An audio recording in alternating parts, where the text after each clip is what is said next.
নমস্কার, welcome to my daily blog. আজ হচ্ছে আমাদের বাড়ির এই ছোট্ট গোপালের প্রথম জন্মদিন।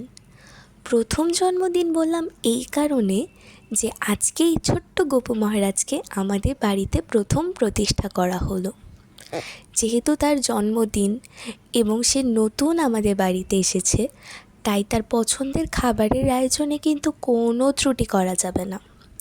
প্রথমেই তার পছন্দের ফল তাল দিয়ে তৈরি করা হলো তালের বড়া আর তাল ক্ষীর। যদিও সেই দুটোর ক্লিপ নিতেই আমি একদম ভুলে গিয়েছিলাম, পরে তোমাদের দেখাবো। এরপর তৈরি করা হলো মালপোয়া, সাদা ফুলকো ফুলকো লুচি। এই সব কিছুই তো গোপালের বেশ প্রিয়। এরপর জন্মদিনের এক বিশেষ খাবারের আয়োজন করা হচ্ছিল। কী খাবার এখন সেটা বলবো না, একদম তৈরি হয়ে যাওয়ার পর আউটকামটা তোমাদের সাথে শেয়ার করব। যদিও এটা বানানোর জন্য আমরা তেমন প্রস্তুত ছিলাম না, তাও চেষ্টা করা যাক। ভোগের রান্না পুরোটাই আমার মা নিজের হাতে করছিল।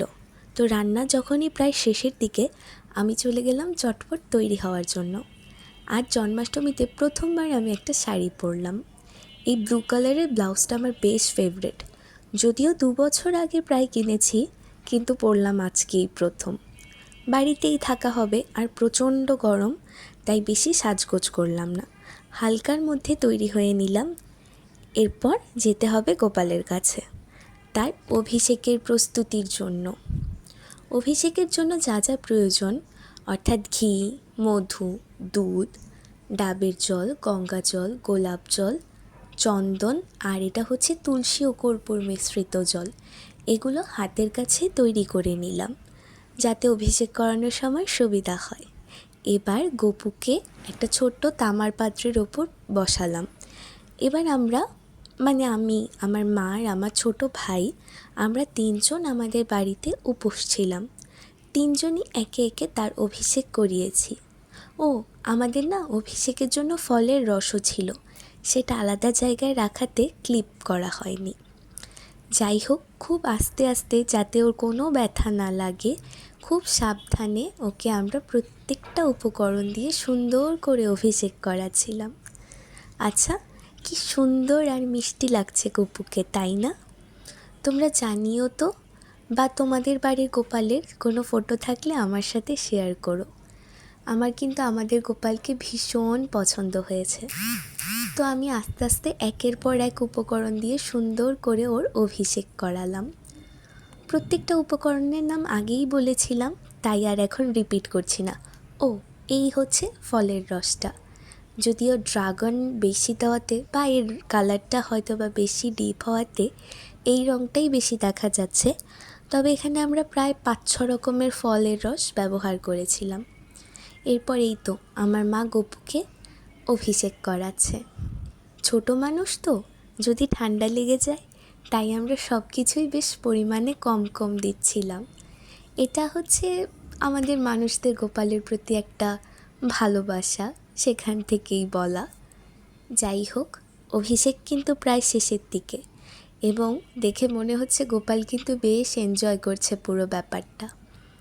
যাই হোক, অভিষেকের পর এবার তার সাজসজ্জার পালা। তাকে একটা সবুজ রঙের জামা পরানো হয়েছিল, সাথে ম্যাচিং করে সবুজ কানের দুল, হাতে ছিল চুড়ি আর বাঁশি। এবার তাকে তার সিংহাসনে সুন্দর করে বসানো হলো। তারপর আমাদের নিয়ম রয়েছে ঘট স্থাপনের। বিভিন্ন রকমের ফুল দিয়ে সুন্দর করে সাজিয়ে ঘট স্থাপন করা হলো। দেখো, এই হচ্ছে গোপুর ফাইনাল লুক। আর এই হচ্ছে সেই তালের বড়া। বিভিন্ন রকমের ফল দিয়েছি আমরা তাকে প্রসাদ হিসেবে। এরপর ছিল লুচি, দই, সাদা রসগোল্লা, আর এই হচ্ছে কেক, যেটা বললাম যদি সুন্দর হয় তোমাদের দেখাবো। জন্মদিন কেক ছাড়া একদমই অসম্পূর্ণ।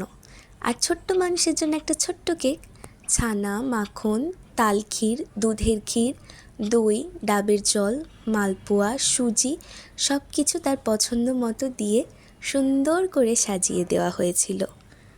জন্মদিন বলে কথা, বেলুন না থাকলে কি হয়? তাই আমরা জায়গাটা বেলুন দিয়ে সুন্দর করে সাজিয়েছিলাম, আর সাথে সুন্দর সুন্দর লাইট। একটা হ্যাপি বার্থডে কার্ডও ঝোলানো হয়েছিল, যদিও এই কার্ডটা বেশ পুরনো হয়ে গেছে। আগামী বছর এটা পরিবর্তন করতে হবে। এরপর আস্তে আস্তে গোপালের পুজো শুরু হলো। সমস্ত কিছু দিয়ে তাকে আরতি করে আমরা গোপালের পাঁচালিটা পরে নিলাম। আমি পরেছিলাম, আমার মা পরেছিল। এই দেখো পুরো ডেকোরেশনটা কেমন হয়েছে, বেশ সুন্দর না? তোমাদের বাড়ির পুজোর ভিডিও অথবা ফটোও শেয়ার করতে পারো। আমাদের তো আজকের দিনটা ভীষণ ভালো কেটেছিল। পুজো হয়ে যাওয়ার পর আমিও কিছু ছবি তুলেছিলাম আমাদের ছোট্ট গপুর সাথে। কেমন লাগছে আমাদের গপুকে? ভীষণ মিষ্টি না?